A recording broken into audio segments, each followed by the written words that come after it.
One of the biggest mistakes that families make is waiting too long to maintain the family home. A home is often your parents' single biggest asset. And if there are small maintenance issues, they can reduce the home's value over time. You don't want to neglect them. Small issues left over time can become big problems. I had a really good friend and past client reach out to me one day. We caught up over coffee and his dad was getting on, and he knew that dad needed to move out of the home and maybe move into some form of an assisted living facility. But dad wasn't quite on board with that idea. And my friend and I, we had coffee, we talked about the situation, and he asked me, he said, okay, well, we're not there yet. What is one thing I can do right now, today, that will help get ready for when we do have to move my dad out of the house, when we have to sell the house? Tell me what I can do.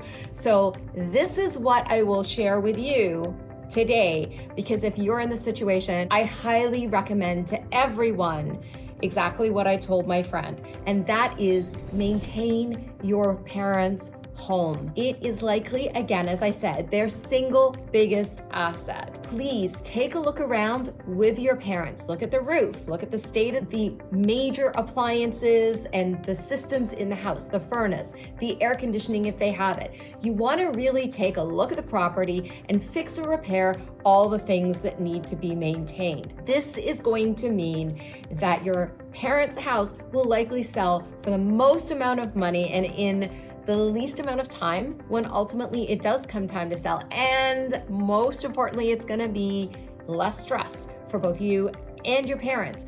Otherwise, you could potentially be looking at things like home inspections that reveal major deficiencies, and then there's a panic over what do? We drop the price, do we try and repair it? And everything is happening in that crisis mentality, in crisis pressure cooker environment. You want to avoid that. So home maintenance is critical, and I would strongly recommend tackling it as soon as possible on an ongoing basis. Get your parents involved, walk through the house with them, say, Mom, Dad, tell me, what have you noticed needs to be repaired? Have you found that you're struggling with something?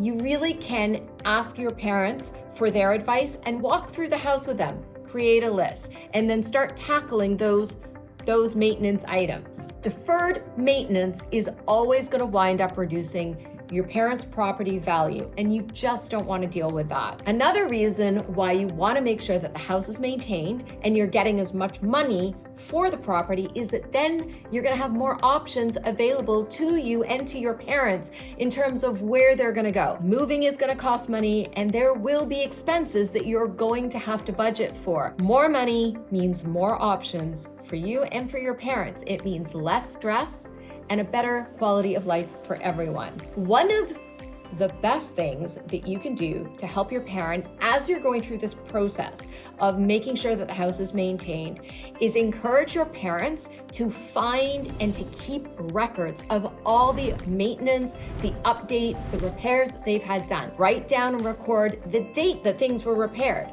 Make sure that you're keeping track of all of these different items. And if receipts or warranties were ever provided to your parents, you want to keep a hold of them. Ask your parents to help find them, or you can help them find them. Anything that you have regarding all of these maintenance items will go a long way to helping your parents sell for the most amount of money. And it also reduces stress when it comes time to list, because when the realtor asks you for these types of supporting documents, you're gonna have them, they're organized, whether it's paper-based, Mom and Dad have a filing cabinet full of them, or you've scanned them all in and you've uploaded them into a Google Drive. The best thing you can do is maintain that house.